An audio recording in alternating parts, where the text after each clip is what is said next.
वो पृथ्वीपति चकवे गए, जिनके चक्र चलंत रावण सरीखे कौन गिने, ऐसे गए अनंत। सर्व सोने की लंका होती, रावण से रणधीरम, एक पलक में राज बिराजी, वो जम के पड़े जंजीरम। मन तू सुख के सागर बस रे, भाई और न ऐसा यस रे। मन तू सुख के सागर बस रे, भाई और न ऐसा यस रे।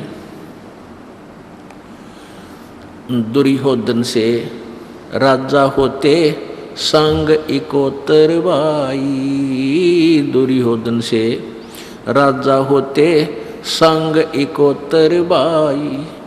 11 अक्षौणी संग चले थी, वो देही गीद ना खाई। मन तू सुख के सागर बस रे, भाई और न ऐसा यस रे। मन तू सुख के सागर बस रे, भाई और न ऐसा यस रे। 60,000 सगड़ के होते, कपिल मुनीश्वर खाए। 60,000 सगड़ के होते, कपिल मुनीश्वर खाए। एक सपुत्र उत्तान पात का, वो परमात्म पद पाए। मन तू सुख के सागर बस रे, भाई और न ऐसा यस रे। मन तू सुख के सागर बस रे, भाई और न ऐसा यस रे। काशीपुरी कबीरा होते, ताही लखोरे भाई। काशीपुरी कबीरा होते, ताही लखोरे भाई। केसों से बन जा रे, जिसके 9 लाख बलद आई। मन तू सुख के सागर बस रे, भाई और न ऐसा यस रे। मन तू सुख के सागर बस रे, भाई और न ऐसा यस रे। परमपिता परमात्मा कबीर जी स्वयं आकर के अपनी महिमा आप ही बताया करते हैं, क्योंकि अपने द्वारा रची हुई सृष्टि को परमात्मा ही बता सकता है। जैसे पिता के जन्म को दादाजी ही बता सकते हैं, संतान पोते पोतियों की जितनी भी जो जनरेशन है उसके विषय में दादाजी बता सकते हैं। ऐसे ही जिस परमेश्वर ने सर्व ब्रह्मांडों की रचना की है, वही आकर के ठीक ठीक बताता है, यदि यथार्थ रूप से वही जानकारी देता है। तो जब वो परमेश्वर आते हैं तो हम अज्ञान आधार से, इन नकली गुरुओं ऋषियों द्वारा बनाई गई उस अज्ञान सिद्धांत के आधार पर, अपने अनुभव से बनाए गए अज्ञान आधार से कि परमात्मा निराकार है, इन सभी ने जितने भी ऋषि महर्षि गुरु, चाहे वो किसी भी इष्ट की साधना बताते हैं, लास्ट में वो यही कहकर छोड़ देते हैं कि परमात्मा तो निराकार है। इसलिए हम परमात्मा को जब वो साकार एज इट इज, जो उनका वास्तविक स्वरूप है, नर स्वरूप है, प्रकट हुए, तो हमने उनको नहीं माना, पहचाना नहीं। कबीर जी को जब वो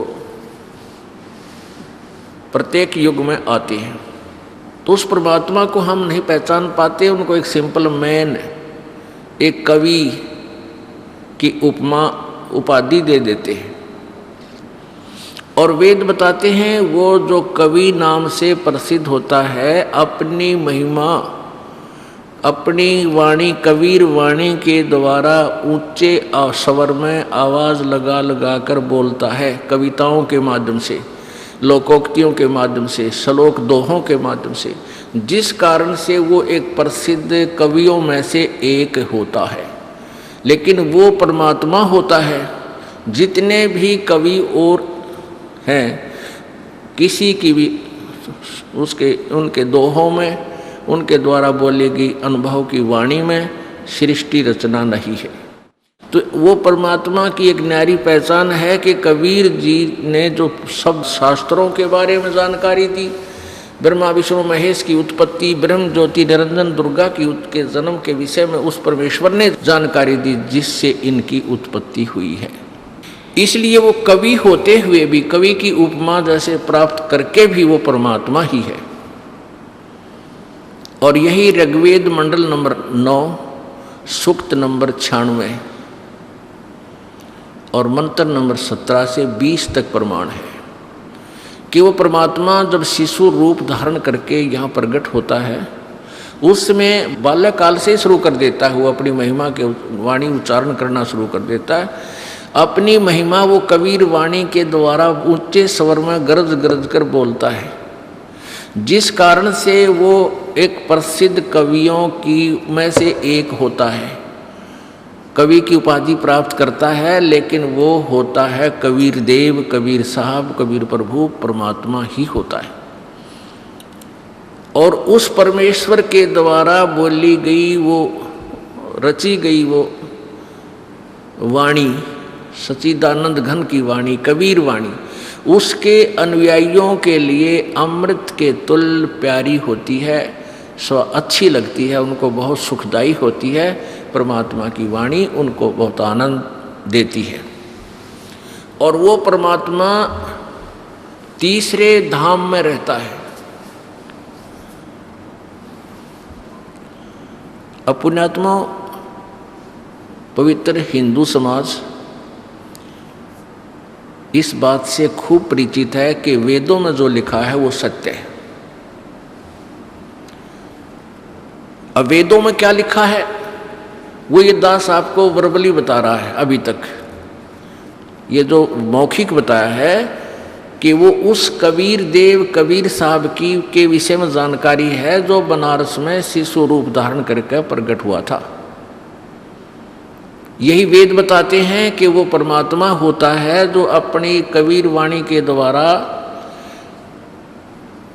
अपने द्वारा रची हुई सृष्टि की जानकारी देता है। उसमें सभी प्रकार के धार्मिक अनुष्ठान होते हैं, यज्ञों का वर्णन भी होता है। और वो परमात्मा तीसरे मुक्ति धाम में रहता है, तीसरे धाम में। अब तीसरे लोक में रहता है, स्थान पर रहता है। जैसे प्रथम लोक है ये ब्रह्म का, ज्योति निरंजन का, जिसको क्षर पुरुष बोलते हैं। क्षर हम इसमें संत भाषा में उसको क्षर पुरुष बोलते थे समझाने के लिए। क्षर माने नाशवान।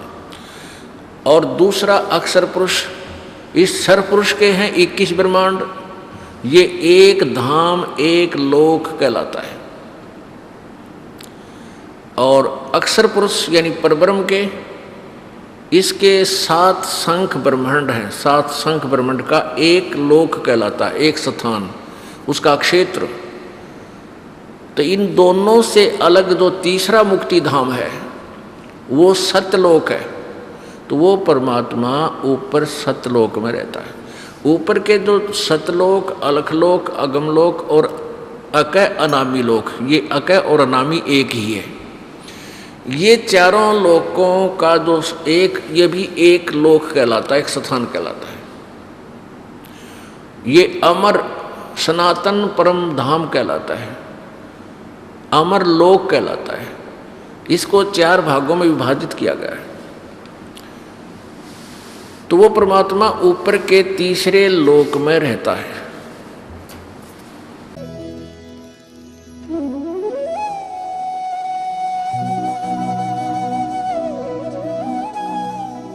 अगर आप ये वीडियो YouTube पर देख रहे हैं तो हमारे चैनल को सब्सक्राइब करें और बेल आइकन को दबाना ना भूलें। अगर आप Facebook पर ये वीडियो देख रहे हैं तो हमारे पेज को लाइक करें।